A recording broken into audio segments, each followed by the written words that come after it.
Just to embarrass him, because the thing about Ricky is that Ricky was both a fantastic player in rugby and rugby and league. He played in the under-16 Australian side, which I think was the first one to beat the New Zealand side at the same age. Wally Lewis was in that side, and Scott Gourlay was in that side. A lot of guys who went to league. Of course, after that, a very successful transition to play league himself. Won 3 grand finals, won the Churchill Medal in one of those finals. Played for Australia, of course. And who would forget those brilliant 30-yard left and right spiral passes. Went on to become a coach, has had success at that, winning a premiership, has had the other side of the coaching thing as well. Coached Australia, coached Origin, so he's done basically everything. Ricky Stuart, ladies and gentlemen.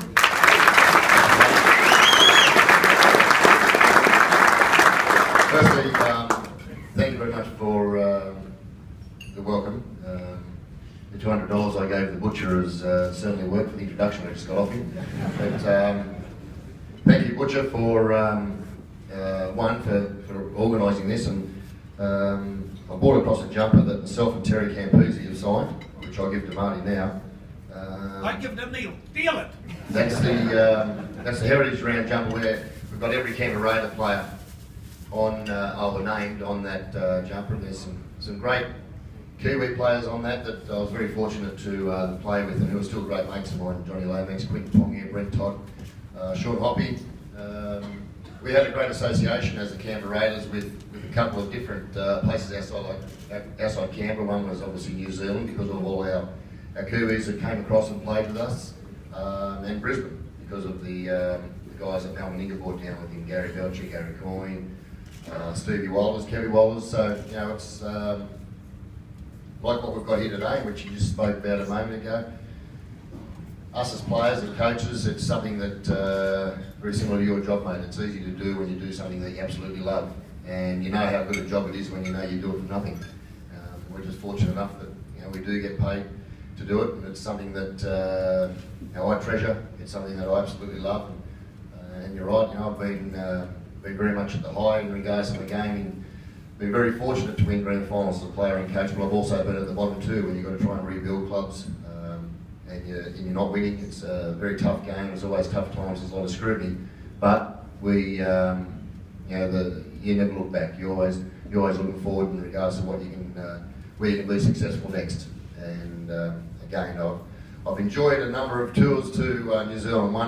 One as a coach and player of NRL teams, but even so, more touring around both islands as a rugby union player. I came over here from the age of 16 with my school and my representative teams, and been very fortunate to know a lot of people, and also visit a number of different parts of both islands. And it's, and I don't say it because I am here, but I really do enjoy New Zealand, and the passion and the culture they have for their sport it's very similar to the Brisbane people for their origin, or Melbourne people for their sporting events. It's very similar here, or I find it's very similar here in New Zealand. When I say fuck Queensland, I'm in New South Wales, man. There's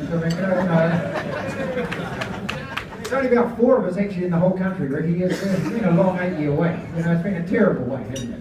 Yeah, it's been a long way. I don't mean that seriously, but But it's probably a pinnacle of our sporting, or our pinnacle of our rugby league calendar, the Origin. It's just around the corner again, and I know New South Wales is starting to rev up again. I was talking to Nell during the last fortnight, and I know he is as well with his preparation with his Queensland team. They're a wonderful team. It's probably a football team that you will never ever see so many greats. And in 20 years' time, we'll be talking about half a dozen of those boys in the same name, in the same class as some of our immortals and some of our greats that have represented both Australia and New Zealand.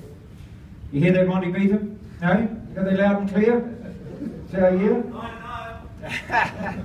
Look, one of the things after that test match on Friday night, I suppose is a big concern, with so many past players in that here, is it being diluted, the test matches between our two countries because of the Origin? We know in Australia that, you love your Origin and it's got almost a pride of place now.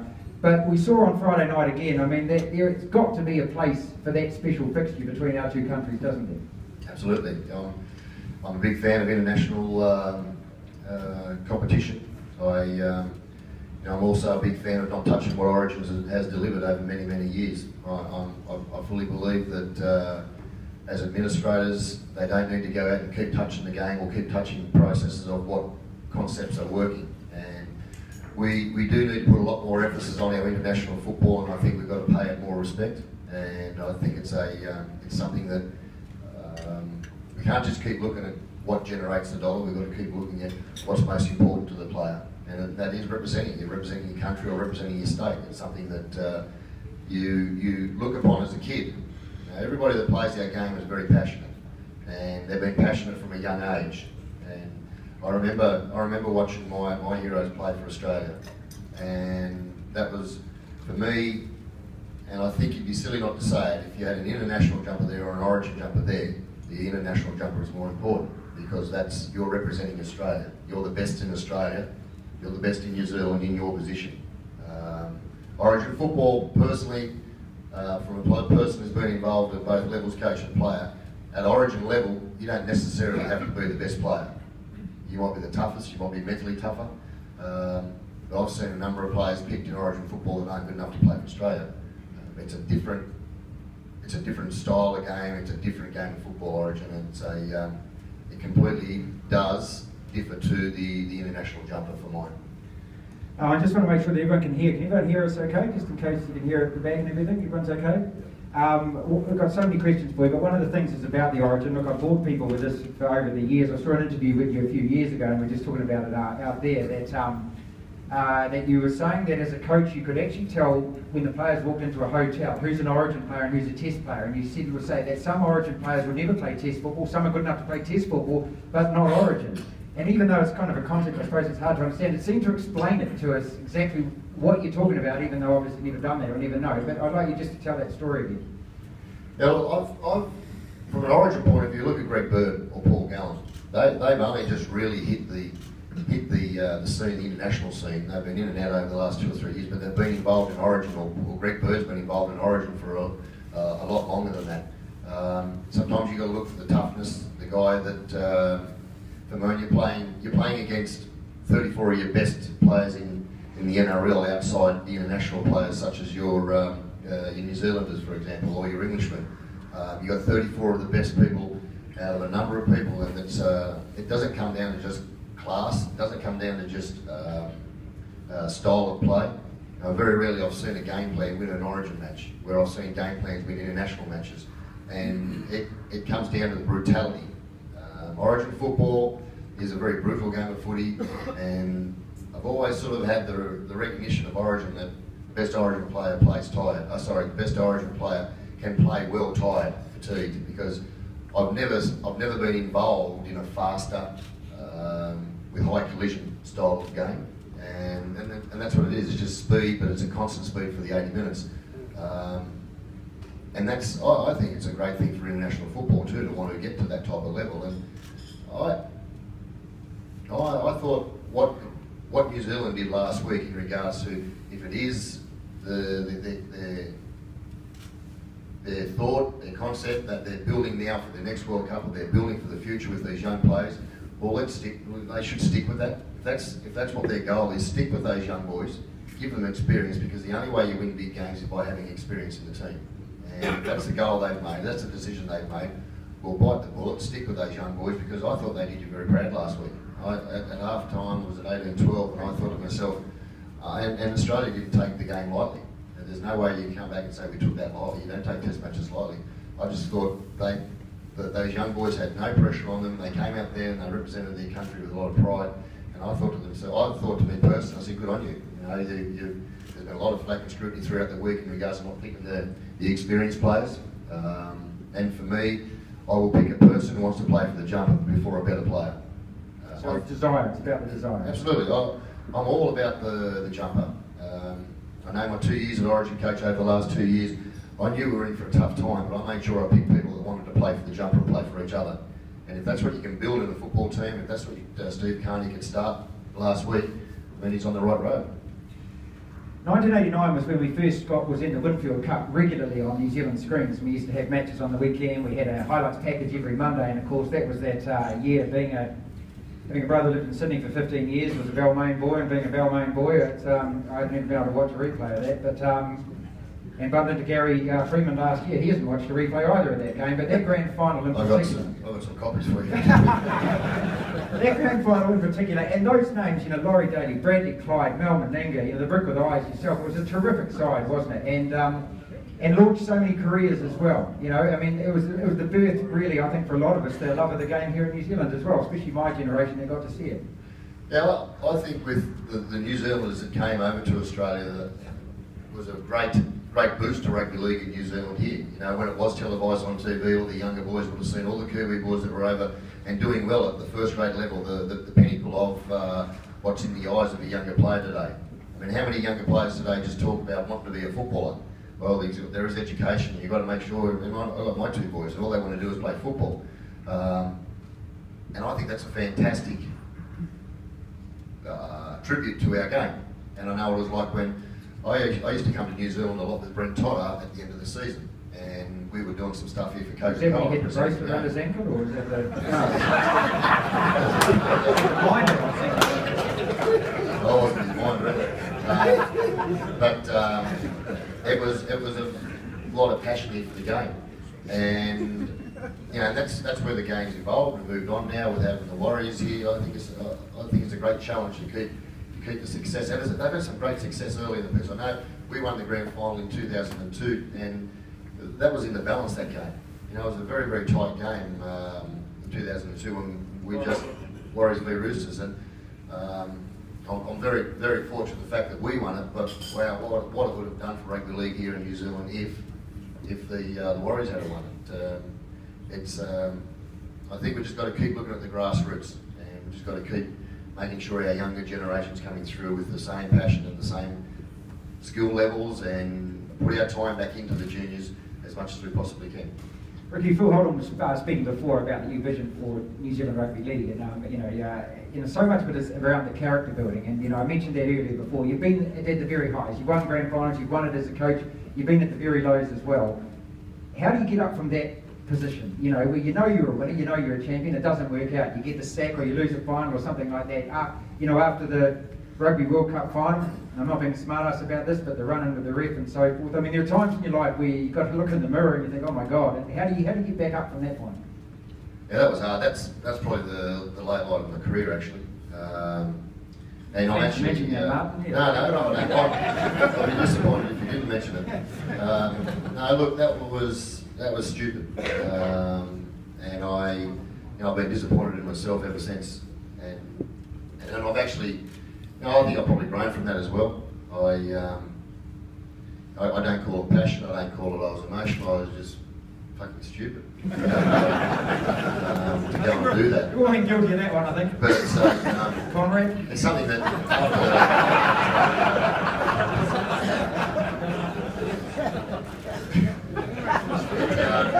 was I remember afterwards, one of the things I interviewed you, and you said that the toughest thing you had to do was actually just as a father, dealing with it as a father with your kids. Because I'm one of those guys at the local footy that I can't stand the parents on the sideline living their careers through their kid. Wanting to give the referee a gobful in an under-12s game, for God's sake. And I didn't want to be seen that way, and which is one of the reasons I stood down. I went in and had the meeting with Jeff Carr and Colin Love, who was the chairman of the Australian Rugby League at that stage, and we're umming in regards to what was going to happen, and I just said, listen, I'm better off stepping down. Instead of having to put up with any more scrutiny from the media, instead of having to go out there and wonder if I'm going to keep my job, I wouldn't like to keep it under these circumstances. I did the wrong thing, I had to pay the penalty, and that referee, Ashley Klein, is I get on very well with him today. He's a brilliant ref. I very much respect him. Yeah. But I was the first to, I rang him, appreciate he didn't take the call, because if it was me I probably wouldn't have. And I actually went to, once we got back, the season started again next year, we had our first trial match for our second grade, and Ashley was actually there refereeing, so I went and knocked on the referee's door and walked in, and I don't know who got a bigger shock, me or the four other referees in there, because they didn't know what was going to happen. It was put my hand out to shake his hand, and just to say that I was wrong. But I've been involved in a few controversial issues with referees from saying my piece. I just probably say it the wrong way at times in my press conferences, but it certainly cost me a lot of money over the years. You know, going back to your playing days, one of the things that I remember, and I just got this burnt into memory, I can't remember when the series was. It was against the Brits though, it was in the UK. You're down 1, it was the very last minute, and I think it was the last play when you got the ball inside your 22, and you kept running, pointing, and Mel Meninga came racing up behind you, and it was a length of the field try. Can anyone remember this try? And actually, I'm pretty sure it squared the series 1-0 when you went on to win from there. It was one of the greatest tries, though, wasn't it? Yeah, well, it was 1990, its second test at Old Trafford. Look, even from my club days, playing with Meninga and Clyde, Wilders, Daly, Toddy, Lazarus, Ruben there is he's still a great mate. I was just one of those guys who was so fortunate to have so much class inside me, so much class outside me, and I've just had to do a column on picking the best Origin team. That was hard. That was a real hard job in regards to having who was basically who I had to leave out. And it just goes to show you what type of team it is. I was one of those guys who got dragged along with some great players, and I'm forever grateful to have that timing, I suppose. Where Tim Shees was a great teacher, he was a great coach, he was a great teacher, and brought many of us on. And you have a look at out of the era that Tim Sheens coached there, how many coaches are involved in the game today. And it's astronomical how many has come out of the Tim Sheens era. I think there's about 8 or 9, and probably 10 or 11 who have been coaches, but 8 or 9 are still currently coaching. That's me being very fortunate in regards to timing, and timing's everything in sport. I often say that with coaching. For me to leave Parramatta last year, that was one hell of a decision. And it wasn't just all about family. I'd never ever come out and said it was about family. I'd never use my family as an excuse such that way. I'm not a weak person like that. I made the decision to leave there because there's an opportunity to go back to Canberra. David Fern was a good mate of mine, and I had 2 other opportunities to coach there, and I said no both times because David was still coaching. But when he got sacked, and the opportunity was there for me, and I wasn't getting on well with a couple of people who were running our club at Parramatta because there was a whole new board coming. I had to make a decision for my career or theirs, and I knew the longer I stayed there, the closer I was to getting sacked because I didn't have that protection.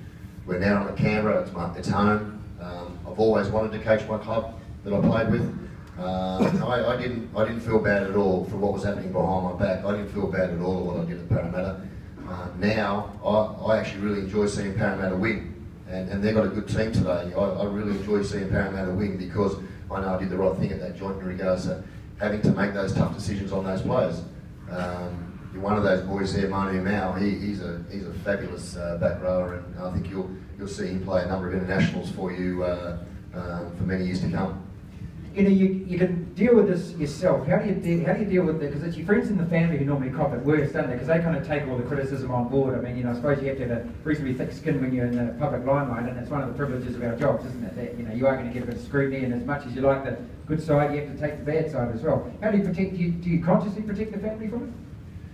It's very hard. Like my young lad got bullied for probably 6 or 8 months, and doesn't he know the guy? He knows that you know Jake the Muss. Yeah, it's nearly had to send Jake the Muss around. No, that was tough. It was very tough. It's, you know, I don't like to say it's a part of the job because it shouldn't be. There's a whole hell of scrutiny in the media. I look at the person who writes it or says it. You know, and that don't bother me. Half of them, or probably 95% of them, never played the game, don't know the game, but they've got to fill a paper. So realistically, I've probably grown through that. It doesn't bother me anymore. What bothers me is to make sure my players are happy. I'm doing everything I possibly can to do my job right and to do it my best.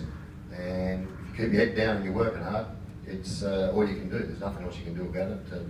But you know, protect your family, yeah, of course you do, but it toughens them up too. Were you better as a player or a coach? Do you look at yourself and think, you know, I want to be as good, you know, at both? Oh, well, obviously you do, but do you actually think to yourself, oh, I was better as a player or I was better as a coach?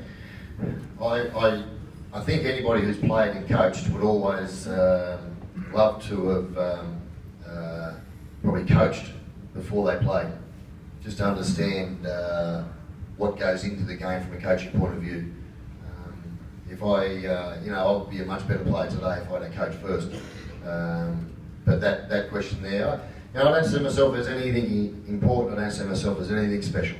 And whether I was good or not good, whether I'm a good coach or not good, as long as I just give it 100% every time you take the field or you actually go to a training session, and that's all I ask for. You know, some of the past players who got up here on the stage before you arrived, and they talk about things, which is one of the real joys to hear as a fan, that, you know, once you've been in a team or been touring or had a win or spent some time with people, that then you see them again after all these years, and it's kind of like you're straight back there. Is it like that if you had a reunion with your 89 or your 90 team, your 94 team? Probably 89 was my most embarrassing moment, probably, after we won the grand final in 89. We were treated like rock stars when we went back to Canberra. You know, we basically put Canberra on the map, going back there, winning a grand final. We all flew in, and we all went back to one of our league clubs in Canberra. We had a really big night there. Then we all got on the bus and went back to the Queen League Club. We had another big function there. It was fantastic. And the next day, we had this big cavalcade in the major city. In the city centre, and where you get the key to the city from the chief minister at the time. And I remember Sheensy, we had a magnum of champagne, and Sheensy thought he had to drink that, and he was only in bed by about 9 o'clock. So he was out and gone, but his wife was always a better partier than Tim. So Rhonda, she was out till all hours in the morning, and I remember having breakfast at the Central Cafe in Queensland, which Ruben would know very well. And she said to me, "Why don't you just come up and stay at home?" She said, "I'll get you and Tim up, and I'll take you into the city tomorrow to join the boys for the next function." I said, "Oh, that sounded good." If anybody's been out up past 5 or 6 o'clock in the morning, you know, you probably don't remember a lot. I woke up the next morning, I looked up, and I seen a ceiling. I thought, Christ, that's not my ceiling. I looked over to my right, and I saw Rhonda Sheens in bed with me. The worst part, I looked over to my left, and there was Tim. Now this is where Snapchat comes in. Still to today, I don't know which one I got. So you can say, a lot of the boys reckon I got Tim because he reckons I was his pet.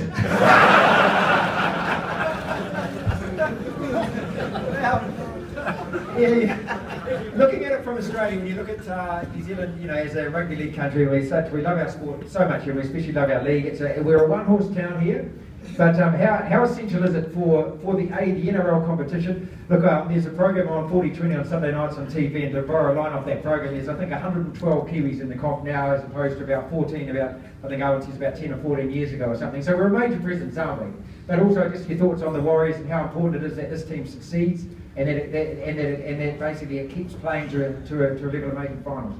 With that growth, you've got, as I said earlier, grassroots. New Zealand, Australia, the country, and the bush, I mean, that's your gold mine, that's your asset. And with that growth of Kiwi players in the NRL that you're talking about there, that's astronomical in regards to the growth so quickly. And it comes back down to your junior development programs and the pathways you're creating for your youth. I know that so many NRL scouts look at New Zealand because of the quality of athlete. You know, it always has been a great breeding ground. I remember we always used to come over here before the Warriors were in the competition, and Tim would bring us over here for a trial match, which is how we found Johnny in Quentin Pontiac. It's and Ruben. We at the Raiders, we had so much success with our Kiwi boys, and the best part that I love about, and that's why I'm not embarrassed to say that I was happy to go home, or have the opportunity to go home and coach my home club this year, but having to make that decision last year, because I haven't seen a couple of my players or my ex-players for so long, and we see one another, and it's not how many months or years you haven't seen one another for. Us as you saw them yesterday, we're mates again, and that's the beauty of, is it success, or is it's the mateship and the bond you got to have to get success? It's a difficult question. What comes first? But I know you need mateship and bond and spirit in your joint to be successful. Whether that's winning grand finals or whatnot, but you need that type of camaraderie to have a happy environment. A happy environment creates a happy player. A happy player plays well, trains well. It all comes from mateship spirit and that little bit of bond you got in your joint. 3 and 5, same records that both teams have got before this game tomorrow. And look, the comp is so tight. I know we always say this, don't we? It seems like a cliche, but it's actually true. Last year you missed out, not you personally, but I mean you missed out on the top 8 teams did by 1 win, by 2 points. That's how close it is. So every game like this, how do you come into a game like this? Do you actually start looking at them in terms of 3 or 4 games? Do you look at them as a little project, or do you kind of isolate them sort of after the test match? Okay, these are our next series of games. How do you look at it as a coach? Now the first 8 weeks we didn't have a, I personally had a goal of where I wanted to be with the team, and we just mentioned this and I spoke about this 2 weeks ago after we had an embarrassing loss to Manly, and now we have broken it down into the next 3 games. So, you know, we're not where I wanted to be. I thought with our first 5 games, we had 4 games away. I wanted to be I wanted to win. I wanted to be 8 points after our 8 games. We're on 6. I thought if we could have got to 8, we're in the hunt. I've got a very young team. I feel as though I've been rebuilding all my career.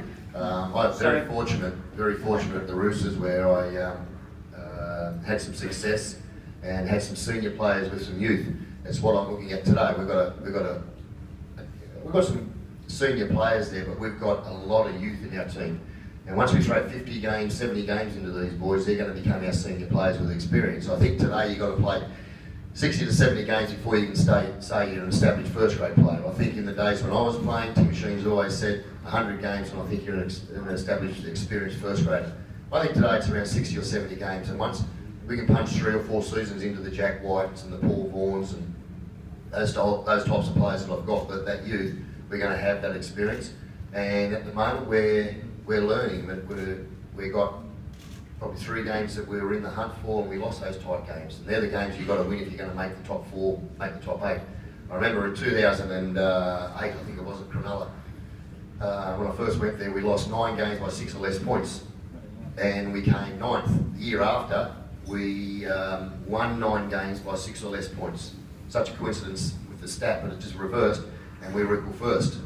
So those tight games are the games that are the real relevant ones in regards to your position on the table on the back end of the season. And at the moment, we've got to learn how to win those tight games. And how you learn is obviously through experience. It's really important for your experienced players, the players that take that have got you know, the most valuable games in regards to experience and numbers of. They're the boys you need to stand up in tight games. They bring on the young guys. Since you brought up that Manly game, what were you thinking after about 20 minutes? When they got to 100? Well, you're right. I was watching Ricky. I haven't spoken to Mark about this either. There was a 30-minute mark, and I was having a beer with a mate of mine in Canberra. I'd have a few to get over that, boss. He said to me, mate, 42 nil at the 30-minute mark. He said, what were you thinking? I said, fuck, I was trying to add up 42 and 42.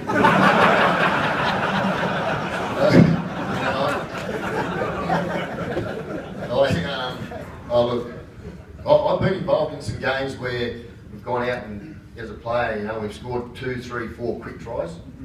I've been down 10 nil, 12 nil after 12, 14 minutes, but not 18 nil, and then kicking goals from everywhere. We weren't missing tackles, we weren't actually getting to the tackle. I was in the box, and I felt uncoordinated, because that's how we were playing. We were awful.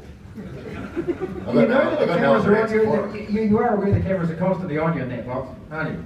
Well, you kind of forget, do you? Because it looks as though you forget. No, I honestly try and sit now. Just ever after I told that referee it should, I try and sit in the box and just keep my mouth shut. I try not to get emotional in the box at times. I mean, when we beat Melbourne in 79.5 minutes, I felt like I flew out of the box when he scored that try. You just can't help it. I talked to Wayne Bennett a lot about this. He's an emotional type of person too, but his emotion is in another way. I'm great mates with Craig Bellamy, and please, there's no one worse than Craig Bellamy in the box. He wins the grand final every game, every year. But I think it's just your DNA. You can't change your DNA, and that's just, it's the way I play it, and it's the way I coach. It's unfortunately, if it's not going to be good enough, well, we're going to make it. We don't have all the time in the world, but I was just thinking, rather than just hog everything, if there's anyone that's got a quick question that they'd like to ask Ricky, their tight, thought of or presented, we've got a quick minute to do that. Is there anyone that has got? Yes, sir. Yeah, who's the hardest halfback you've been up against? Who's the hardest halfback I've played against? Alfie Langer. I always had to compete against Alfie, and he was always the hardest competition I've had to play with. The person that I've always found that was the toughest person I ever played with would be in a grand final with Ruben. I don't want to embarrass Ruben, but it was Quick Pongia. He was a tough player. He was relentless, and but that's what makes our game, those types of characters. But Alfie Langer was he was the toughest. He was the toughest competitor that I had to play against, and we always were fighting for an Australian spot. And you went over this side? Did you ever forgive Todd Byrne? Does that give you nightmares still?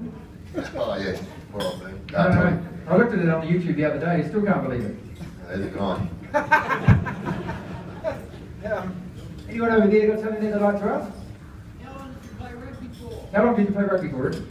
I played rugby since in kindergarten. I played. I think I was under 5. I played 3 years of under 7s in rugby union. Then I joined league. So since I was 6, I played rugby union Saturdays, rugby league Sundays, right up until I was 16.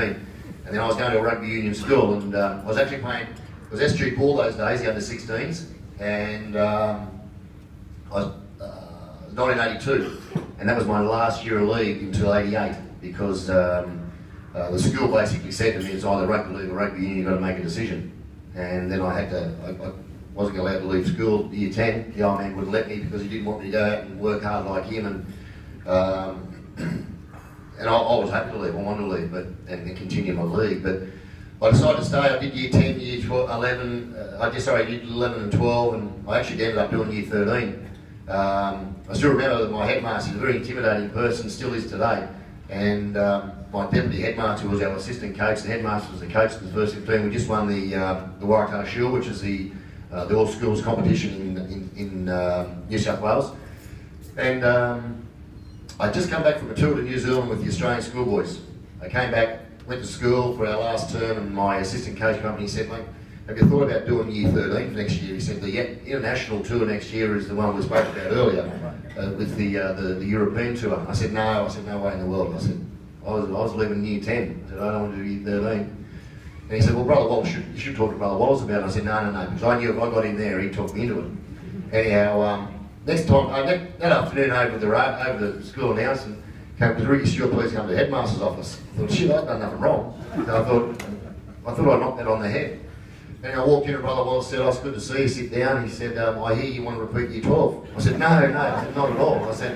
He said, look, academically it'd be very good for you. I said, the last 12 years haven't been real freaking good. I can't see what 1 more year's going to do. And he said, look, it'd be important for you academically. He said, it'd be very good for you. He said, you know, the European tour's on next year. And I said, look, brother, I don't think I can get through another year. I said, one, Mum and Dad wouldn't afford to be able to send me. He said, no, he said, we've got scholarships. We've never had a scholarship in our life there. And I said, look, there's no way I could do another 4 terms of maths, English, science. I said, I hate it. I hate school. And he said, no, you've done your 8 units there, you don't need to do that. And I thought, for once in my life at school, I've got this bloke. I did year 13, I did 3 lines, I did religion, I did rec studies, which is physical education, and I don't know what the other one was. I did 3 lines out of 8. I was the best goal kicker in Canberra because every free period I just kicked the goals. But it actually worked out to be the best decision of my life, doing year 13, touring Europe, and then to answer your question, in 1987 I toured with the Wallabies to Argentina. Alan Jones was the coach. That was with the greats of Poitevin, Var Jones, Topo Rodriguez, Michael Lyon, those boys. That was fantastic. I came back home and I went to Manly. I started playing for Manly Rugby Union. And what's his name? Good mate of mine, what's his name? Sorry, Warren Ryan, who was coach of Balmain at the time. He approached me, and it was just at the second last trial match before the season proper started. And he said, look, I'd like to talk to you about coming back to the league. And I went and met Warren Ryan and Keith Barnes at the times, and I shook his hand and left that meeting, and I said, look, you've talked me back into going to rugby league. I've got a handshake deal with John McIntyre, who was our club CEO at the time at the Raiders, that I'd always talk to them if I was ever going to go to league. In 3 days I'd made the decision. I went and saw Warren Ryan and Keith Barnes and said, I really appreciated the opportunity of talking to you, but I've decided to go home and play for the Raiders. And that was probably the luckiest, I was the luckiest bloke ever, because of what we then went on to doing in that era. But again, I say it again, it was the players I had around me and the players I met, you know, where what I've got out of the Canberra Raiders as a person and my whole family is just, I can never repay. Look, we're going to have to wrap it up with Ricky, but just before we do, look, one other memory I just wanted to recreate, and for all the Kiwi boys, the old past players in the room, again, just, you know, to let you know what joy and what fun and what happy you give us, you know, and how much pride you give us as well. And I remember that 85 series, and I saw Laurie before, and the picture on the screen when you look such a young boy, Laurie, after losing that second test when John Rebo scored, and we were gutted, absolutely gutted. And I remember Graham took the team and wandered down Queen Street. And there's a lot of those guys who are here, and I think at the time a lot of the players didn't know whether they wanted to go do that, didn't know how the public would react, couldn't get a foot down the street without people running over to them and saying how much they loved them and how much pride they had in them and that. And it was absolutely a genius move, and I think we won that last one, if memory serves me correctly, 18-0, somebody will. So I think it was that third test. But, you know, that's just that, it's just that kind of thing, isn't it? I mean, you've got, you know, it's just that human connection, which I think is what most of us love about this game so much. And we thank you so much, Ricky. It's been an absolute treat. Thank you. There's two things I'd just like to say. One, I love the Kiwi culture. I think it's something that's ingrained in the Kiwis. I absolutely love the haka. Can you do well? No, I can't. I should be able to after you. Which I was going to lead on to. Whenever I used to get on the drink with Ruben or Quentin or Brent Todd, I'd always make them do the haka. And it was something that we I'd always, I'd see it as a privilege to see the boys do it, because I just think there's so much passion and emotion in that. I think you're, you know, I think you guys here as New Zealand Rugby League are on the right path in regards to what you're doing. You know, I should take my hat off to Steve Carney for making a very courageous decision. It probably wouldn't be agreed upon by everybody, but you've got to have people who want to play in your team, not people who think the team's built around them. And I think what you did there 2 weeks ago or a week ago was courageous, and hopefully something that's going to be all the better for International Rugby League. And secondly, the Butcher, Peter, happy birthday yesterday. And when I found out that you're involved in creating this opportunity for everyone to get together today and what you're trying to do in regards to raising funds, I've known Peter ever since I've been involved in the game of rugby league, and I will forever always be around and available to help out, because his time, his generosity, and what he does for others is enormous. It's actually Sir Peter. No, Sorry. Thanks very much.